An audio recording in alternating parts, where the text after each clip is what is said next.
Next slide, please. Is it still screen sharing or did I lose it somehow? I don't. Yeah, no, you're good. You're Okay, good. perfect. Okay, thank you. Thank, Thank you, Jenny. thank you. Okay. Yeah, thank you. So today's objective, I want to establish a positive framework for acknowledging failure and disappointment. I want to touch upon cultivating a safe resilience and what that looks like. Also, the concept of self-care and compassion. I want to introduce to you tools in the growth mindset that will help you um, establish that po- positive framework. And then finally, I help you identify additional tools to fail. So yeah. So so failure is hard. It's difficult. It's something that we kind of shy away from. We become ill. We are. It's a shameful experience. It's regret, mistakes, bad choices, little things and big things can impact how we feel and what we do with that. Either positive or negative can impact how we move on from that setback or failure. So, in beginning to analyze the setback or failure, we can talk about bad grades or just not performing well at work. We want to honestly and accurately rewrite the story without blame, shame, or guilt. Um, this can be hard. It may evoke feelings of bad feelings. These feelings are actually triggers that informs us that we need to change our behavior. So these feelings are not something that we should run away from. We should be okay with feeling bad. We need to confront our toxic emotions of shame and guilt. And we'll get to more detail about that a little later. Admit truth, objectively assessing the situation, taking responsibility for your part in the situation. Um, and then remember, truth is not the enemy, but rather it's your friend. And also in revising that story, we need to observe the warning signs. What were those things that influenced you to make the choice that you made? What were the little indicators, the warnings, the exit signs before you made that choice that you could examine? Next slide, please.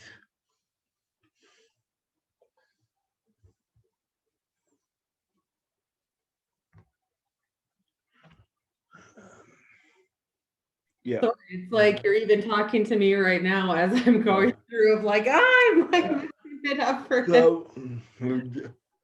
So as I said, truth is critical to this process. without truth, you're just stuck in emotions that are toxic. Um, Failure doesn't imply you're a failure. It suggests that you're human. And that's important, I think, especially today now. In today's age, I think we need to remember that it's not, the object isn't perfection. It should be perfection. We should be learning as we're journey, as we're going through obstacles and situations. We should be learning and not so worried about perfection. Um, um, sorry. And this process helps us become wiser as we take risks in our future with jobs or with partners. So we gain wisdom from our perceived setback or disappointment.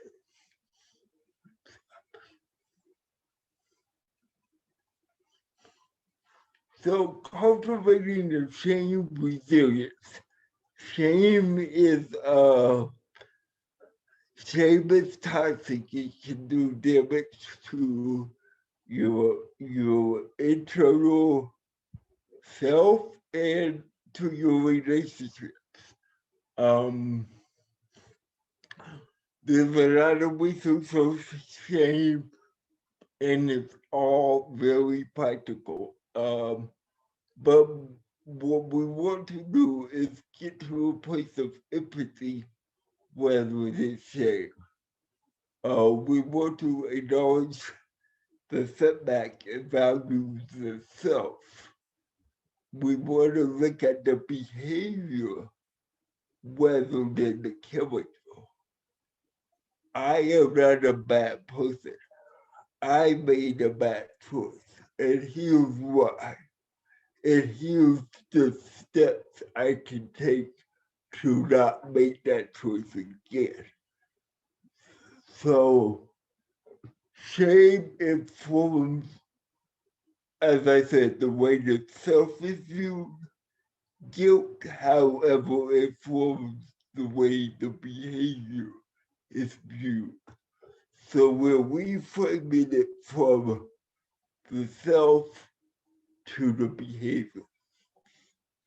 I made the wrong decision, but I have the strength, skills, and abilities to learn and make corrections. That's a powerful thing to be able to tell yourself. It's like,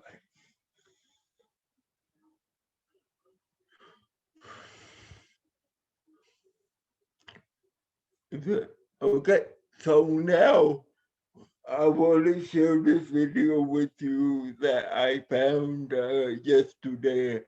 I could do a whole TED talk about shame that would take up more time than we have.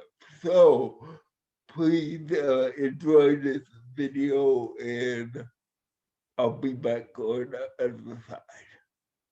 Perfect. Thanks, Mike. So let me just hold that up.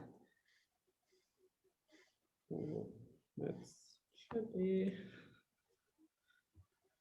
Hopefully it doesn't make us watch the ad again because we already tried to do that. Hopefully. Well, it looks like it might. Can you at least see, Jen, can you give me a thumbs up if you can see the video? Okay, it's still loading, it looks like. Oh no. I'm practicing gratitude. I'm giving myself not that easy. Grace in this space. Thank you all for with me. Hopefully you've been listening to Michael the last 15 minutes right now. Good. See, this is real-time application, Mike. You didn't even know this of giving grace to ourselves and keeping on. Exactly. I don't know why it's. And I even have like I live with roommates and I'm like, no one can be on the Wi-Fi right now. Yeah.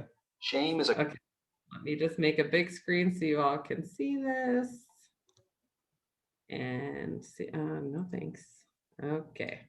corrosive emotion that keeps us from truly thriving. You may think, I don't have shame. Yep. But have you ever beaten yourself up for perceived failure?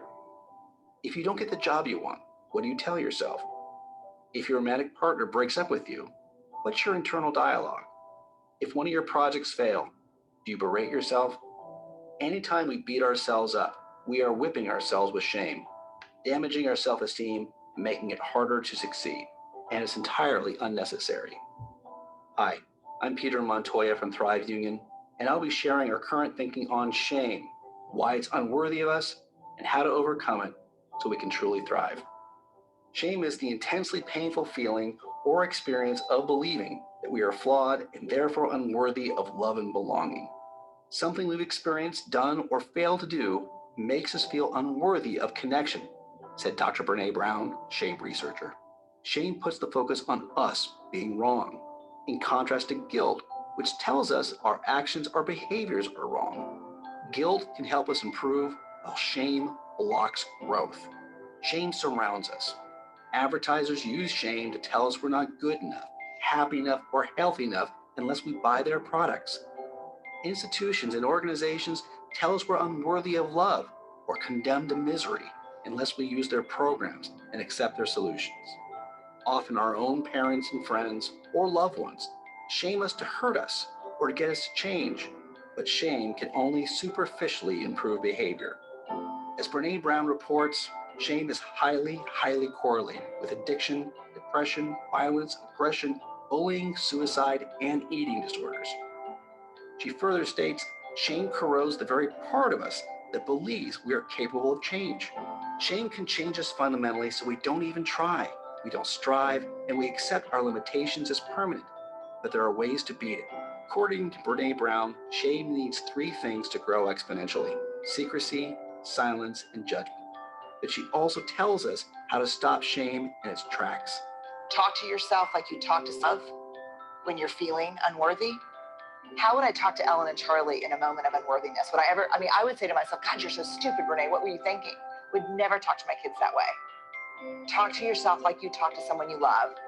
Reach out to someone you trust and tell your story. Shame cannot survive being spoken. Treat yourself with the same compassion you expect from a truly good friend. Dr. Guy Winch, psychologist, says, this may be difficult for most of us. It'll take time to talk to ourselves the same way we talk to a good friend, but it's worth making a habit. Another way to beat shame is to do self-affirmations, as explained by Dr. Guy Winch. Make a list of 5 qualities, attributes that you have that you really believe are valuable in whatever the domain is. So let's say it was a romantic rejection. You can write that, I'm loyal, I'm emotionally available, I'm very supportive, I'm really open to all kinds of fun, I'm a great cook, whatever. You make a list of attributes. If it's in the employment domain, then I have a great work ethic, high learning curve, I'm reliable, I'm responsible, I'm motivated. You make your list as long as you can possibly generate, and then you write a brief essay, 1 or 2 paragraphs about one of the items on your list, in which you talk about why that's important, why you value it, why other people value it, how you've expressed it in the past, how that impacted people, how you might express it in the future. You really elaborate why that's an important thing. Self-affirmations help eliminate the shame we already have and make us more resilient in the future. Shame is unworthy of us. It prevents growth, blocks our potential, and keeps us from truly thriving. But together, we can shed the ill effects of shame, build each other up, and learn how to thrive. For more discussion and exercises on shame, visit our website or the resources in the video description below. Thrive Union is a real-world community and life school dedicated to well-being. Thanks, Jess. Let me get back to that. So that was a 4-minute video, but I encourage you to really dive into the work of Brene Brown. She has a ton of videos. I very relatable content. So I encourage you to really look at that as well. So there was a segment in that video that talked about a big component of cultivating say resilience is self-care and compassion. And I would argue resilience in general is partly rooted in these two concepts. So eating well, movement, sleep, and doing the things that you enjoy, that rejuvenate you, that bring you peace are all um, critical aspects of self-care. Allowing yourself that grace and allowing yourself to make a mistake and to not be perfect. Um, Maya Angelou said, um, she said, when I know better, I do better. There's a process that is undergoing as you go through life, that you won't get it right the first time. So allow yourself that kind of grace. Um, and then I love this. Time will reveal how the experience will be remembered. The experience, the breakup, bad grade, or lost job. Yes, it feels bad right now, and you should be okay with feeling that. But also recognize the advantage of time and the perspective that time brings. So it's not all doom and gloom.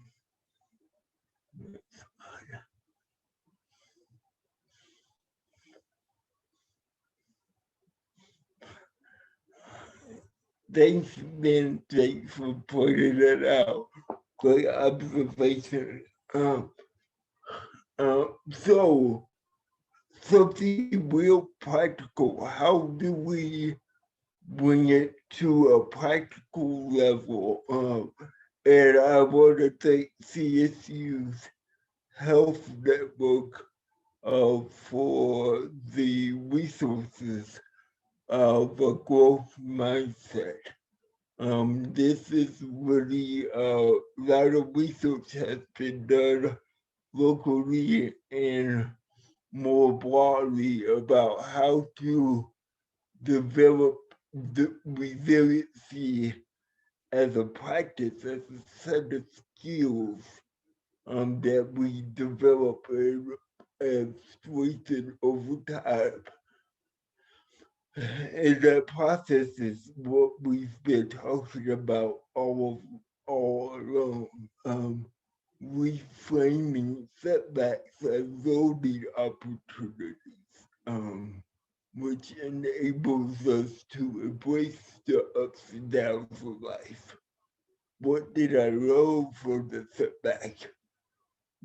And remembering that growth occurs in stages and iterations.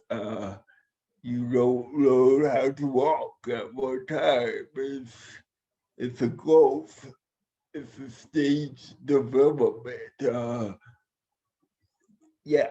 So next slide, please. So face it, embrace it, but break the stigma. When we're looking at stigma around failure, around disappointment, or around having a bad week or making a wrong choice. We need to recognize that these failures and setbacks can evoke feelings of distress, feelings And that it's natural to want to flee from these emotions. However, this allows us not to confront the truth and learn from it.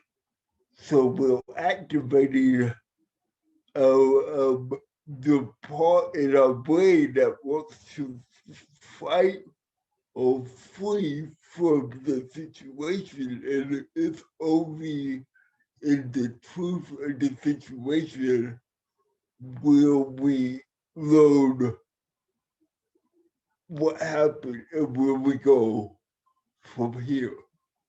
And by adopting this mindset personally, we begin to break the stigma. Because if we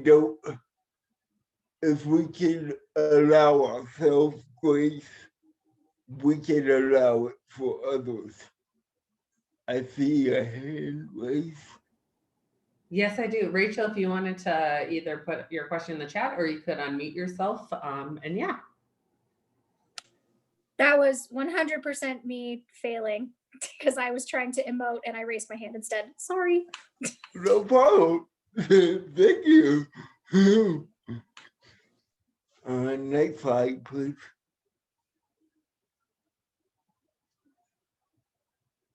So, tools, resources. I'd like to give you all practical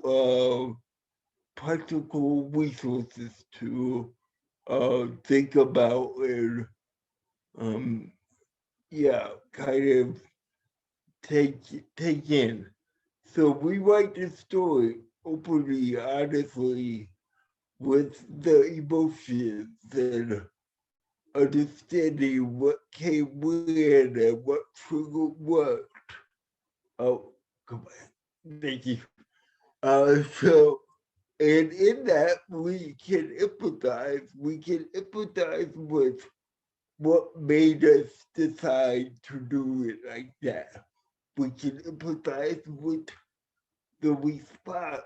We can empathize with others in that situation, and then practice gratitude from the setback, which may seem counterintuitive, but it will begin to help you focus on better things. So I survived my setback.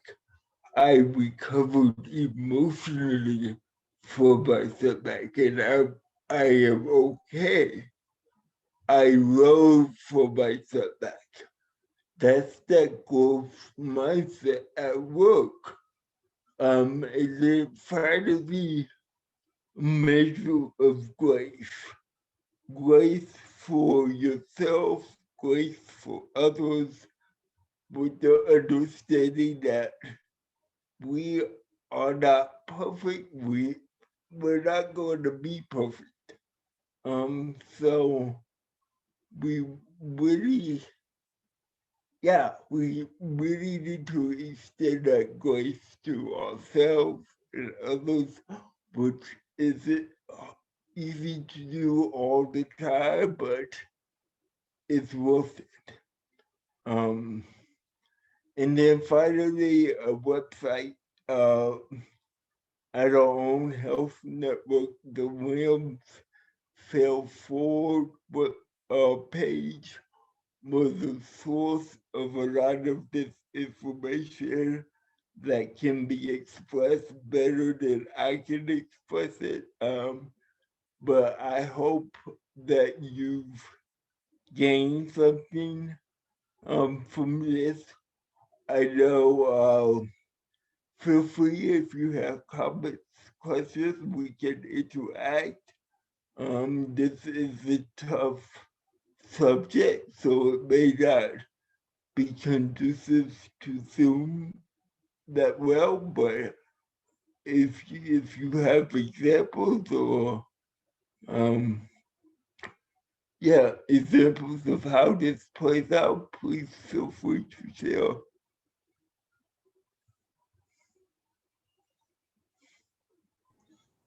Yeah, so I think what Michael is sharing, of just even right now that I was mentioning for myself of like, getting a little flustered as I'm trying to switch between screens and I was trying to copy the chat and that's how it's went forward in the slide the last second. But what are ways that you all have this culture of resiliency? So try to put in the chat what he shared of the Rams fail forward, the rewriting your story, empathize, practicing gratitude, measure of grace. So what are other ways either people wanted to share in the chat or unmute yourselves and share in the group? That's why I stopped sharing like the screen. So we'll just take a minute or two if you all have things, tools or resources for yourself that have been helpful.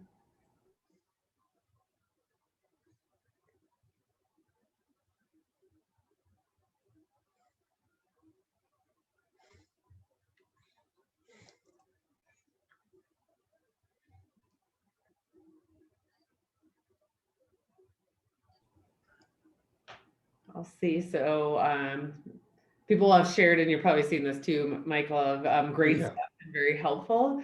Making sure it's super hard not to be perfect, but reminding myself of these things daily to help. The biggest thing that helps me is learning from whatever I didn't do right instead of getting down and depressed about it. So yeah, definitely we're all going to and Benjamin, I think, had put in the chat of connecting Mo's presentation for those of you that were there this morning to Michael's presentation now of not looking things as failures, but like, what are you learning from them? What are you mastering in other ways? How is it helping you to move forward? Definitely. Other thoughts or someone put, I share this today, but it's a daily practice. And so, Michael, what daily practices have you incorporated into your life to help? Thank you for the question. Uh, the gratitude piece has really been important to me over the past year. Gratitude for just what I have, but what I and what I don't have. Understanding that I am responsible for my decisions is really important, and being honest with myself is also very critical. Thank you.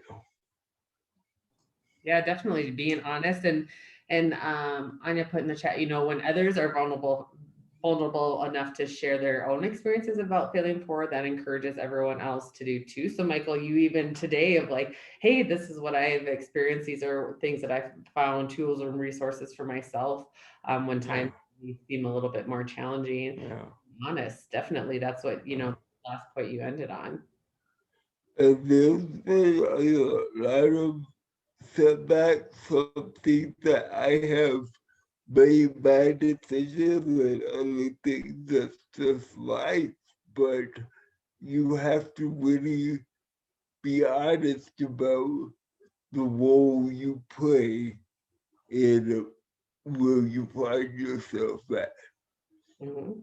Yeah, definitely. And sometimes I think when we're honest with ourselves, it helps. And showing empathy was something that Rachel put in the chat is how powerful it can be to ourselves. I know for myself, I can be guilty of showing a lot of empathy for others, but then being very self-critical when it looks to myself. So like kind of practicing that same compassion that you give other people, that gratitude that you mentioned, Michael. That maybe becomes easy for us to share others, but maybe not ourselves. Yeah. And it's a practice, right? It's a practice like everything else. You're not going to be perfect at being resilient. You just practice it. So I just want to encourage you to keep these thoughts with you and just keep practicing.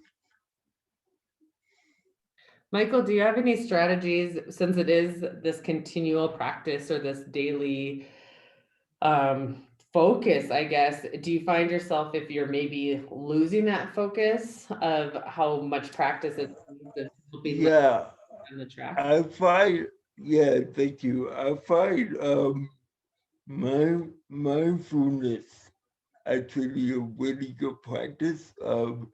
Even if it's just kind of quieting everything down for a minute, it kind of reminds myself that to breathe and to understand that this is only a moment, and to kind of process what I'm feeling and kind of move move more objectively throughout my day. I'm not perfect at it as well, so please don't get that either. Yeah, I really like Jenny put this in the chat too, and it's something that spoke to me of what when you had mentioned that if you made a bad mistake or a bad choice, that it doesn't mean that you're a bad person. So really separating the action or the thought or the mindset, I guess, versus like you as like an entire person, that resonated with me as well. Yeah. Then Ben sharing of practice trying to cultivate immediately owning mistakes, and that seems to help or ease some of that embarrassment or self anger, and other people are more forgiving as well. Is it Sienna or Sienna? Sienna? Okay, Sienna. Okay. Practice a lot of gratitude, self and others, whether it be through personal daily affirmations or people telling how much they mean to me. Definitely. And sometimes Mhm. daily affirmations can come from externally, come sometime internally. I'm a big quotes person, so I don't know if you all are like kind of reading quotes sometimes to help affirm with it if it's maybe not coming internally that day. So yeah.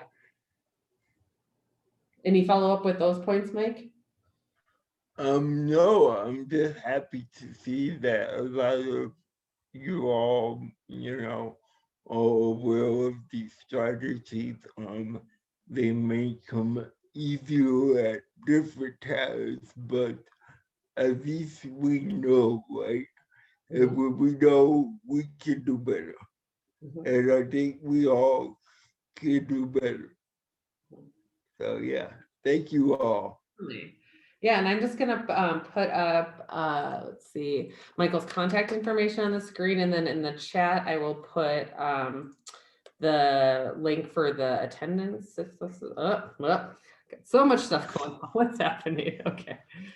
Why is this not? Okay, so this is Michael's contact information. So michael.marr@colostate.edu if you are wanting to follow up with him at all after this presentation. And then I'm just gonna stop the screen share because that seems to give me some.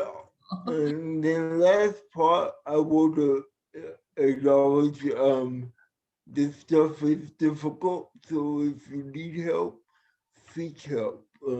Don't be afraid to reach out to the health network if you find yourself struggling physically or emotionally. Thank you. Thank you, Michael. Yeah, I love that. If you need help, Mo beat me to it. I was just gonna chat, but I can see that even on like a sticker or quote board. If you need help, seek help, and that there is a lot of different places. So thank you, Mo.